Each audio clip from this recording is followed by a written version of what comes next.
शौहर के पैसे की हिफाजत करना तेरी जिम्मेदारी। हाँ, जिम्मेदारी है, बचाओ अपने शौहर के पैसे। और जो बाल खोल के चक्कर लगा रही हो, आज कूद ले कितने कूदेगी कब्र में, मुनकर नकीर जब लट बजाएंगे कोई पकड़ने वाला नहीं। साथ कहता हूं, अल्लाह जिसे चाहे बख्श दे वो करीम, लेकिन जो सजाएं बताई गई है मैं उस पे बात कर रहा हूं। मैं रब की खुदाई में इंटरफेयर नहीं कर रहा हूं, वो उसकी मर्जी है, जिसे जैसे चाहे बख्श दे। लेकिन जहां तक बताया गया है, मुझे खुद बताओ यार, खुद बताओ, बेटियों को भी समझाओ, मर्द को कफन में कितने कपड़े देते हैं? ये तो पता है तेरी फीस में कितने कपड़े होते हैं, वो तो सबसे आखिरी लिबास है, उसको पता नहीं है।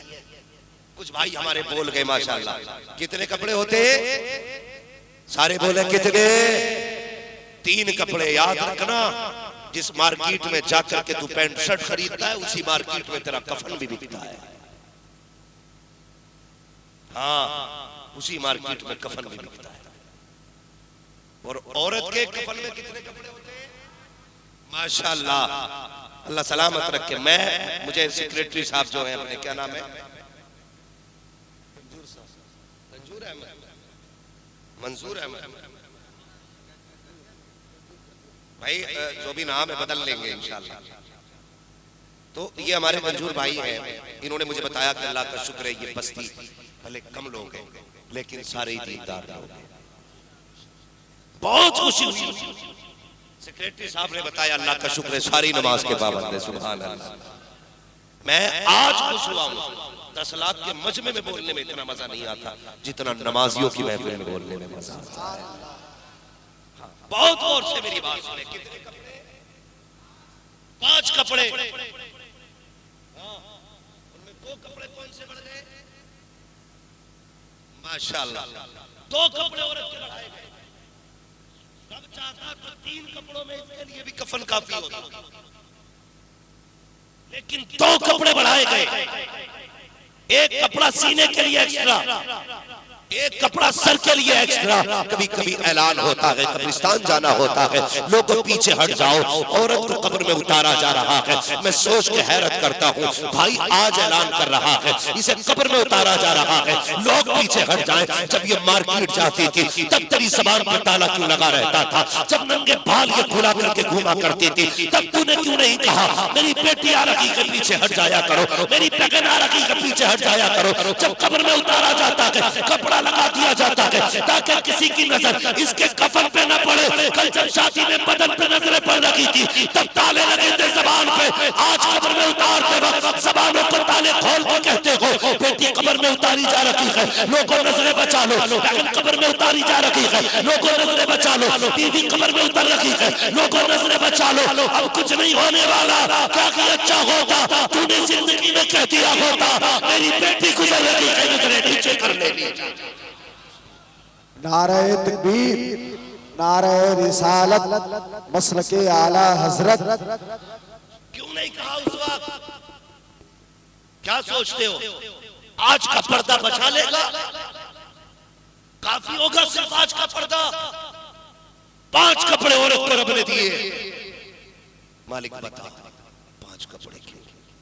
तो रब कहता है मैं हयाओं का मालिक, मैं इज्जतों का मालिक। हाँ, हया जिसे देता हूं मैं बख्शता हूं। जब मैं हया का मालिक होकर के मेरी बंदी मेरी बारगाह में नंगे सर आएगी तो मेरी रहमतों को हया आ जाएगी। अल्लाह अकबर। रब इतनी बंदे से हया फरमाता है, कहता है कि नंगे सर आएगी तो मुझे हया आएगी। ए मेरी कौम की बेटी, जिस रब ने तुझे पैदा किया है वो तो मरने के बाद भी तेरे सर से कपड़ा नहीं उतरने देता। तू क्यों उस रब को भूल गई है? जीते जी तेरे सर पे दुपट्टा नहीं आया। ए मालिक आज क्या जरूरत है? अब तक इसने दुपट्टा नहीं ओढ़ा, आज क्यों उड़ाया जा रहा है दुपट्टा? कब तक ये जमीन पे रहती थी, अब मेरे बारगाह में आ रही है। मैं ये चाहता हूँ जब ये मेरी बारगाह में आए तो नंगे सर नहीं होनी चाहिए, बल्कि कनी से फातिमा बन के सर पे चादर लेके आनी चाहिए। बेटियों को जीते जी दुपट्टे उड़ा दो, वरना एक दिन जबरदस्ती कौम आए। कौन आएगी और इतनी जिगरा अगर किसी के पास है कि नहीं जी मेरी बेटी है जैसे रखूं, तो फिर मरने के बाद 3 कपड़ों में कफन दे, सबके सामने कब्र में उतारना। हम भी देखते कितना बड़ा जिगर है।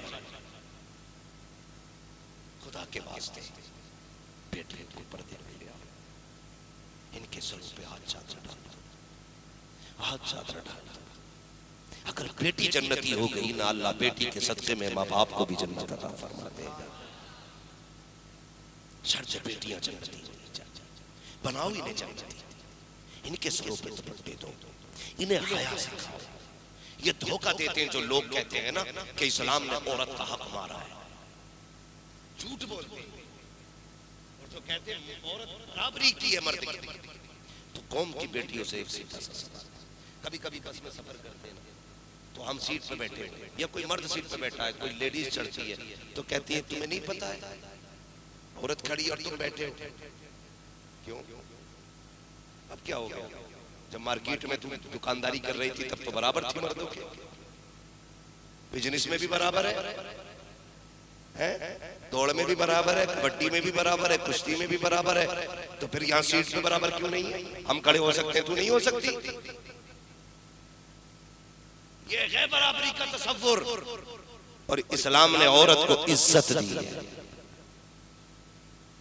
इज्जत दी है। कई बार शिकायत आती है खास करके शहरी इलाकों से, अल्लाह का शुक्र हम लोग तो गांव के रहने वाले, और गांव में सबसे ज्यादा दीनदारी होती है, सबसे ज्यादा। शहरों में क्या होता है, नहीं जी मुझसे खाना नहीं बन रहा, होटल से ले आई। कई बार शौहर कहता मुझे जरा ताजा रोटी डाल दे, तो कहती मेरे हाथ में दर्द है। मैं सिर्फ एक बात पूछूं, घर के अंदर कितने अफराद होते हैं? 5, 10, 12? बड़ी भी लग रही है बातें क्या? अगर बुरी लग रही है तो फिर मत बोलिए, और अगर सच्ची लग रही है तो फिर बोलिए। 10-12 लोग होते ना। एक औरत की जिम्मेदारी अगर हद से ज्यादा तो 12 लोगों को खाना खिलाना। लेकिन चलो एयरपोर्ट जितनी एयर होस्टेस मिलेंगी फ्लाइट सारी लड़कियां, और बाप फखर से कहता मेरी बेटी तो एयरपोर्ट में है। जब इसी बेटी को इस्लाम का पर्दे में रहे तो कहते इस्लाम ने हक मारा। इस्लाम तो नौकर बना के रखना चाहता है बेटी। बता, एक फ्लाइट में मालूम है 300 लोग बैठा करते, 200, 300, कम से कम 60 लोग बैठते हैं छोटी से छोटी फ्लाइट। मैं उसके नहीं बात करता जो पर्सनल होते हैं 5-6 लोगों वाला, मैं यात्रियों वाले की बात कर रहा हूं। कम से कम 80 लोग बैठे और 3 लड़कियां उसमें, 80 लोगों को हैंडल 3 लड़कियां करती हैं।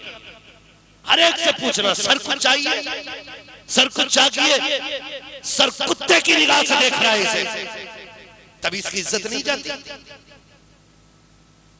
घर में बाप को रोटी देते वक्त कहती मेरे हाथ में दर्द है, जब 300 लोगों को फ्लाइट में पानी पिलाती है तब दर्द नहीं होता। किस सोच ने दुनिया को आगे किया? कहते हो हमने तरक्की की है, तरक्की ये नहीं है तुमने 4 लोगों के बीच से निकाल के बेटी को 300 के बीच में खड़ा कर दिया, वो भी कपड़े उतार करके खड़ा किया ताकि इसके काम से भी राजी होना, इसका बदन देख के भी खुश होना। और मारो ऐसी नौकरी को जो इज्जत लौटा के जाए, वो चटनी बेहतर होती है जो इज्जत के साथ मिलाकर। नारे तकबीर, नारे रिसालत, कहने को कानून पूरे हैं, मसलके आला हजरत, खतीब अहले सुन्नत। अल्लाह